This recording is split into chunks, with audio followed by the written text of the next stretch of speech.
luar biasa. Mungkin luar biasa jeleknya atau luar biasa baiknya, maka dianggap aneh. Sekarang sedang ribut-ribut masalah nasab. Aneh. Geruduk-geruduk, gerudak-geruduknya.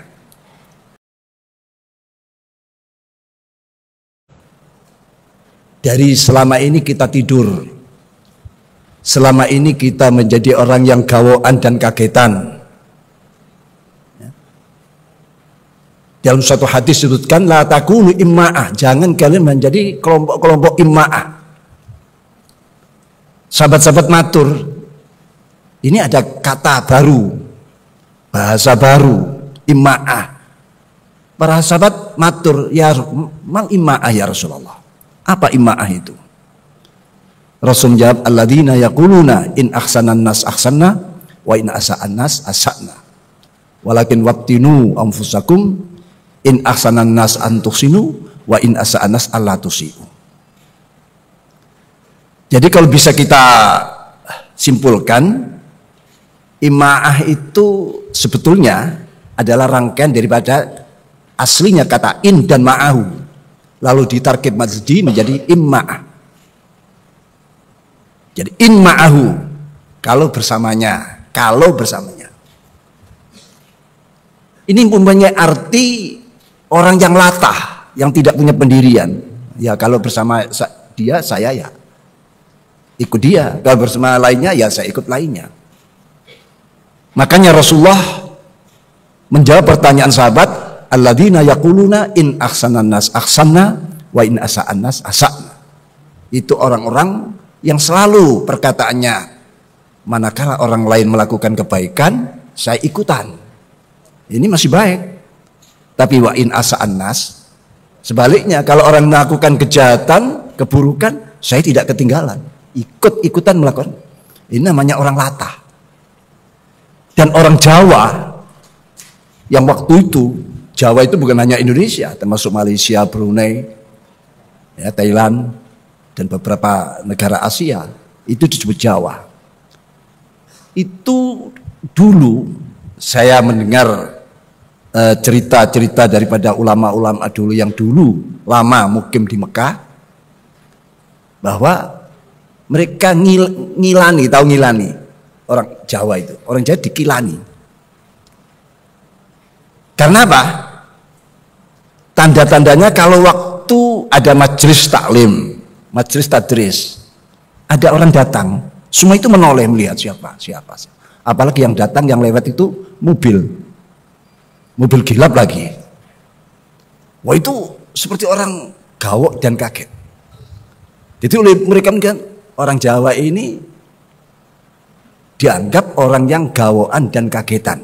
Ya mungkin karena penemuan yang hanya itu. Padahal menurut ulama kita, Jawa itu punya kelebihan yang luar biasa. Oleh karena itu para ulama-ulama kita dulu selalu mengingatkan, la takunu imma'ah, jangan kalian menjadi kelompok-kelompok imma'ah yang tidak punya pendirian, yang hanya ikut-ikutan gerudak-geruduk. Sebab orang yang gerudak-geruduk tidak punya pendirian, ini akan mudah diwarnai, akan mengikuti apa yang terjadi, yang dianggap aneh, dianggap sesuatu yang luar biasa. Karena aneh itu kan luar biasa. Mungkin luar biasa jeleknya atau luar biasa baiknya, maka dianggap aneh. Sekarang sedang ribut-ribut masalah nasab. Aneh. Geruduk-geruduk, gerudak-geruduknya. Sedangkan kitab yang kita baca tadi, salah satu guru atau sanad daripada beliau Syekh Abdul Hamid Qudus adalah Al-Habib Husain bin Muhammad Al-Habsyi. Apa lalu kita hilangkan itu? Kita coret karena situasi yang seperti ini. Oleh karena itu, apa yang kita dapatkan saat ini, tadi sudah disebutkan oleh Kiai Zulfa, disebut sebagai Yaumul Harj. Ya. Memang ada hadisnya, Rasul menyatakan, walladzi nafsi biyadi la taqumus sa'ah hatta ya'ti 'alan nas zamanun la yadil qatil fima qatal walal maqtul fima qutil. Qalu wa madzaka ya Rasulullah? Qala al-harj. Diartikan sekarang horek. Jadi yaumal horek. Qalu wa mal haraj ya Rasulullah? Qala al-qatlu al-qatlu. Wa fi riwayatin al-ikhtilaf wal ikhtilat. Al-qatil wal maqtul finnar. Hadisun sahih insyaallah. Saya ingatnya itu rawi Muslim kalau tidak salah. An Abu Hurairah. Seingat saya. Kalau salah ya Muslim saya. Jadi Rasulullah bersumpah demi zat yang menguasai diri saya, nyawa saya. Kiamat belum segera akan didirikan sebelum datang dialami oleh umatku sebuah zaman yang mana pada zaman itu la yadil qatil fima qatal wal maqtul fima qutil. Seorang membunuh orang lain, dia tidak tahu apa motivasinya, apa jalarannya, apa sebabnya. Tiba-tiba terjadilah karena situasi. Walal maqtul fima qutil, yang terbunuh pun bingung. Kenapa saya yang dibunuh? Apa salah saya? Jadi saling bingung. Terjadi kehorekan saat itu. Akhirnya hari-hari yang tidak menentu. Yang membunuh tidak tahu apa motifnya, dia membunuh. Yang dibunuh pun tidak tahu apa salahnya. Kenapa? Karena situasi sudah begitu teraduk-aduk, sulit membedakan, dan begitu sangat viral, orang sudah sulit melepaskan. Sehingga harus dia melakukan itu. Sengaja atau tidak sengaja. Harus orang ikut-ikutan ini karena ini sesuatu yang viral. Apalagi situasi-situasi pemframingan, ya, membuat opini yang akan opini penggiringan terhadap keberadaan kita yang disebutkan sebagai umat atau bangsa yang imma'ah itu tadi. Dan sekarang munculnya para ruwaibidah. Jangan dikira ruwaibidah itu hanya ar-rajul tafih yatakalam fi amri ummah. Ya memang ar-rajul tafih, tapi tafihnya karena kefasikannya. Tafihnya karena dia kesesatannya. Wa adallallahu ala ilmin.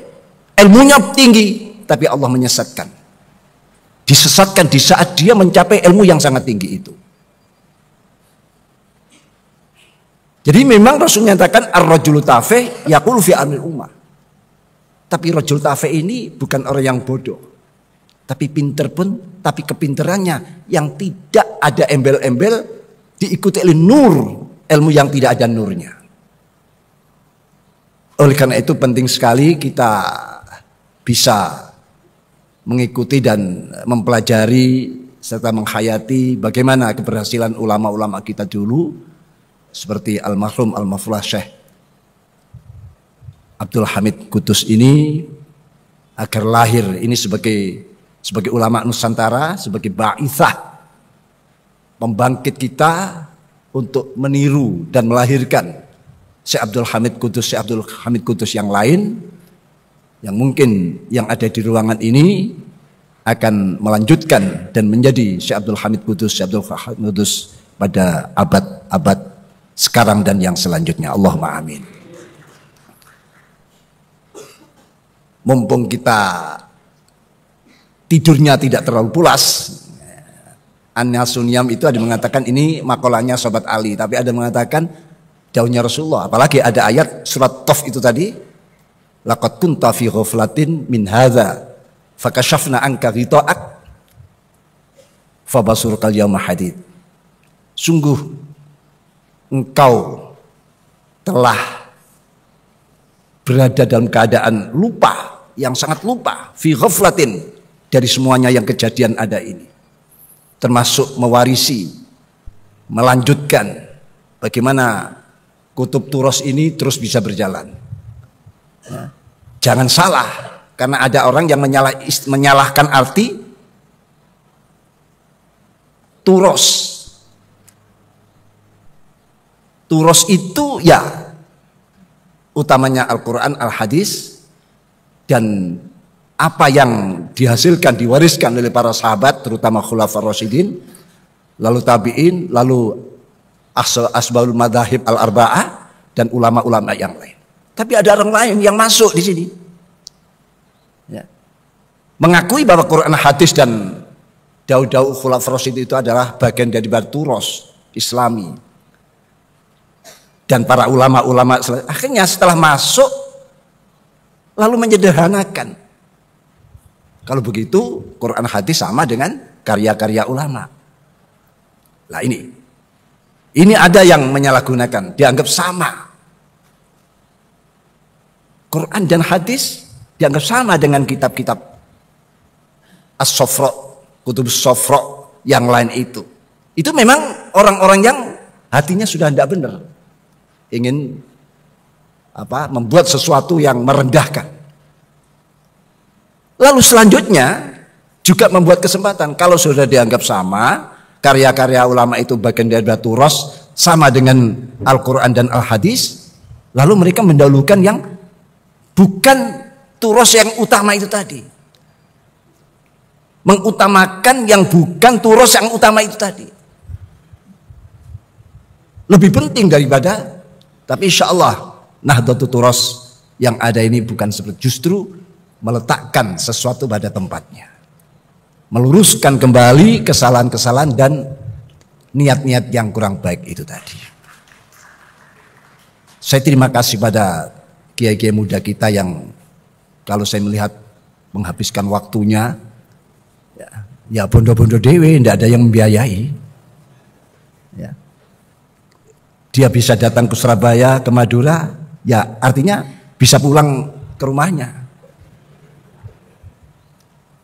Berani datang ya bisa pulang. Itu selama ini yang dimiliki, yang ada pada kiai-kiai muda yang ada pada Nahdlatul Turos ini. Semoga Allah memberikan kekuatan, kesabaran, dan rezeki yang melimpah, ya, yang barokah.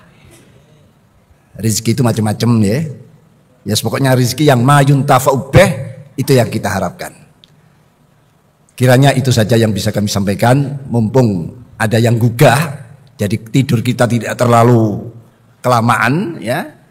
Kenapa? Kalau terlalu lama, ya, mereka an-nasunyam fa'idhamatu intabahu, ngelilirnya kalau sudah mati lah. Ini kecelakaan ini namanya. Mari kita ngelilir, sering ngelilir lah, sering tahu, terutama menghidup-hidupkan warisan-warisan para ulama-ulama kita yang di Nusantara, nantinya juga warisan ulama-ulama yang di seantero dunia ini bisa kita kerjakan. Ada ahlinya, ahli tahqiq, muhakkik, mudakkik, Syekh dan para musaidin. Beliau insyaallah ya Nusantara akan banyak melahirkan ulama-ulama, tokoh-tokoh yang tidak kalah dengan yang lain. Ini hanya untuk baisah, bukan untuk ya ghaiyahnya, tapi baisahnya. Demikian yang bisa kami sampaikan. Mohon maaf. Idhninas siratal mustaqim. Wallahul muwaffiq ila aqwamit thoriq. Wassalamualaikum warahmatullahi wabarakatuh.